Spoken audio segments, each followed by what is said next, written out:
مبارک ای برادر عید قربان، خدا رزق تو را سازد فراوان.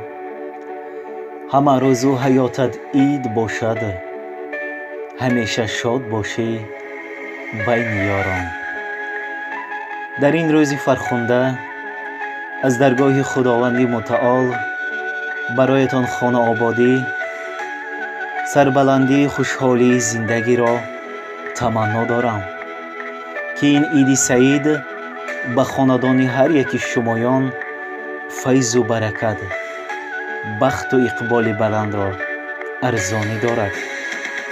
صد مهر و وفا میان یاران باشد، صد مهر و وفا میان یاران باشد، دوستان مرا خدا نگهبان باشد. عید سعید به هر یکی شمایان مبارک باشد عزیزان.